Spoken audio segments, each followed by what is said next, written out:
شروع کرتی ہوں اللہ کے نام سے جو بڑا مہربان نہایت رحم کرنے والا ہے۔ اللہ تبارک و تعالی نے عورت کو سب سے زیادہ عزت دی ہے۔ اگر وہ ماں ہے تو اس کے پاؤں تلے جنت ہے۔ اگر وہ بیوی کے روپ میں ہو تو اللہ کا فرمان ہے کہ سب سے اچھا خاوند وہ ہے جو اپنی بیوی کو خوش رکھتا ہے۔ اگر وہ بیٹی ہے تو نبی اکرم صلی اللہ علیہ وسلم کا فرمان عالی شان ہے کہ جو باپ اپنی ایک بیٹی کو خوشی خوشی پالتا ہے، اس کے ساتھ حسن و سلوک سے پیش آتا ہے تو جنت میں میرے قریب اتنا ہوگا جیسے ہاتھ کی دونوں انگلیاں قریب ہیں۔ حضرت علی رضی اللہ تعالی عنہ کا فرمان ہے کہ جب بھی آپ اپنی بہنوں کے گھر جایا کرو تو راستے سے ضروریات زندگی کی کوئی چیز لے جایا کرو۔ اگر کچھ لے کر نہیں جاتے تو اپنی بہن کو اپنی حیثیت کے مطابق کچھ پیسے دے آیا کرو تاکہ وہ آپ پر خوش ہو۔ تم پر ان کا وراثتی حق ہے کہ اپنی حیثیت کے مطابق اپنی بہنوں کو کچھ نہ کچھ دے کر آیا کرو۔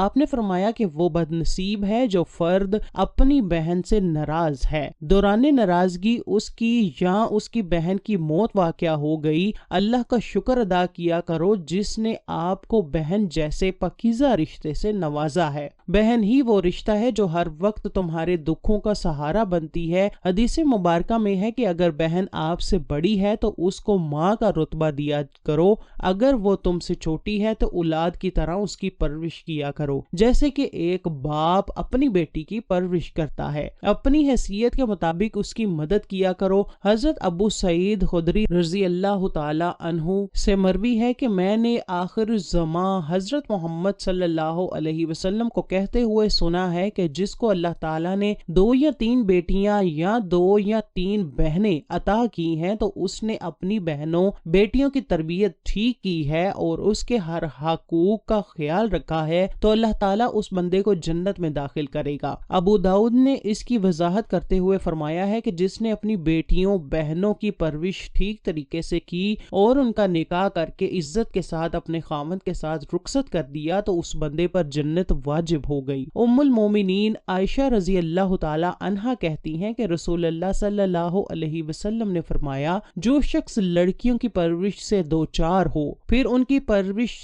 سے آنے والی مصیبتوں پر صبر کرے تو یہ سب لڑکیاں اس کے لیے جہنم سے آڑ بنے گی۔ اسی طرح ماں کی محبت بیان کرتے ہوئے حضرت عائشہ فرماتی ہیں کہ ایک دفعہ ایک عورت اور اس کی 2 بیٹیاں میرے گھر کچھ کھانے کے لیے آئیں تو اس وقت میرے پاس صرف ایک کھجور پڑی ہوئی تھی۔ میں نے وہ کھجور دیکھی اور اس عورت کو دے دی۔ اس نے وہ کھجور آدھی آدھی دونوں بیٹیوں کو دے دی اور خود کچھ نہ کھایا۔ پھر میرے پاس نبی اکرم صلی اللہ علیہ وسلم تشریف لائے۔ میں نے آپ سے یہ واقعہ بیان کیا تو آپ نے فرمایا جو ان لڑکیوں کی پرورش سے دوچار ہو اس کے لیے یہ سب جہنم سے پردہ ہوں گی۔ ناظرین گرامی، جس فرد کو اللہ تعالیٰ لڑکیاں عطا کرے تو وہ اپنی بیٹیوں کی تعلیم و تربیت بہتر طریقے سے کرے اور ان کے ساتھ اچھا سلوک کرے تو اللہ تعالیٰ اس بندے کو جہنم کی آگ سے محفوظ فرماتا ہے۔ اس آیت میں لڑکیوں کا ذکر کر کے اس لیے آزمایا گیا ہے کہ قبل از اسلام لوگ بیٹیوں کو اچھا نہیں جانتے تھے۔ جس کے گھر میں بیٹی ہوتی تھی اس کو زندہ دفن کر دیتے تھے۔ وہ لڑکی کو منحوس تصور کرتے تھے۔ جب کسی کے ہاں لڑکی پیدا ہوتی تو وہ شرم کے مارے کسی کے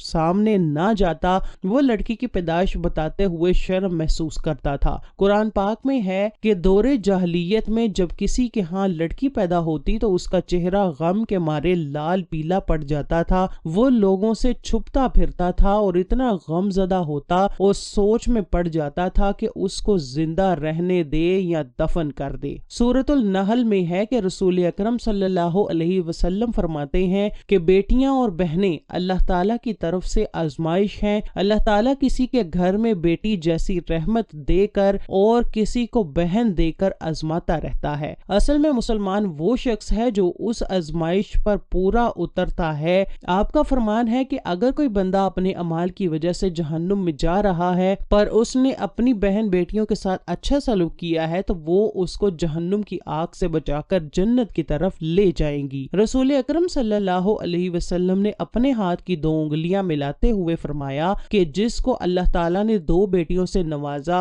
اور اس نے ان دونوں کی پرورش اچھے طریقے سے کی کہ وہ جوان ہو گئیں تو وہ پرورش کرنے والا شخص اور میں جنت میں اتنے قریب ہوں گے جتنا فاصلہ ان دونوں انگلیوں کا ہے۔ ایک بار دور جاہلیت میں ایک بدبخت شخص رسول اکرم کے پاس تشریف لایا اور کہا، اے اللہ کے نبی، میری ایک بیٹی تھی جو مجھے اچھی نہیں لگتی تھی، میں جب بھی اس کو آواز دیتا تو وہ میری آواز پر بھاگی آتی اور میری ہر بات مانتی تھی۔ میں ایک دفعہ اس کو اپنے ساتھ لے کر جا رہا تھا کہ راستے میں ایک پانی کا کنواں آیا تو میں نے اپنی بیٹی کو اٹھایا اور کنویں میں پھینک دیا۔ وہ کنویں میں گرتی ہوئی مجھے ہائے بابا پکار رہی تھی۔ اس شخص کا یہ واقعہ سنتے ہوئے رسول اکرم زاروں کے تار رونے لگے۔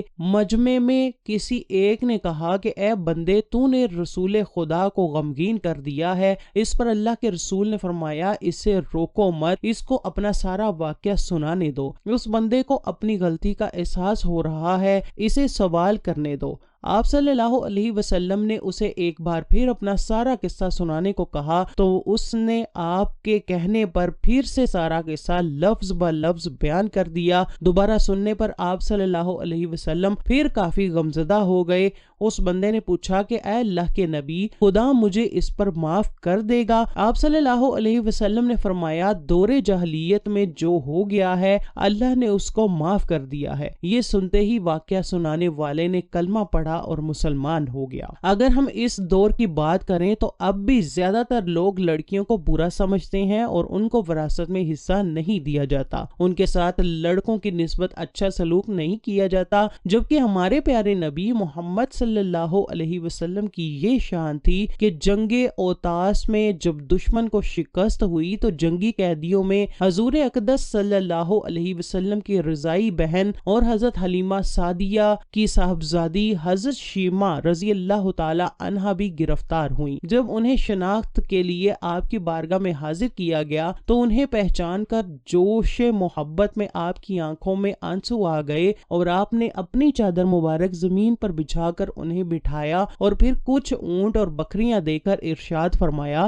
تم آزاد ہو، اگر تمہارا جی چاہے تو میرے پاس رہو اور اگر اپنے گھر جانا چاہو تو میں تمہیں وہاں پہنچا دیتا ہوں۔ انہوں نے اپنے گھر جانے کی خواہش ظاہر کی تو انتہائی عزت و احترام کے ساتھ انہیں ان کے قبیلے میں پہنچا دیا گیا۔ فرمان رسول صلی اللہ علیہ وسلم ہے کہ اللہ تعالیٰ اپنے بندوں کو لڑکیاں اور بہنیں دے کر آزماتا ہے۔ جو اپنی بیٹیوں کی پرورش اچھے طریقے سے کر کے ان کو پروان چڑھاتا ہے تو اس کے لیے جہنم کی آگ حرام ہو جاتی ہے۔ اللہ تعالیٰ ہم کو بہنوں اور بیٹیوں کے ساتھ اچھا سلوک کرنے کی توفیق عطا فرمائے، آمین۔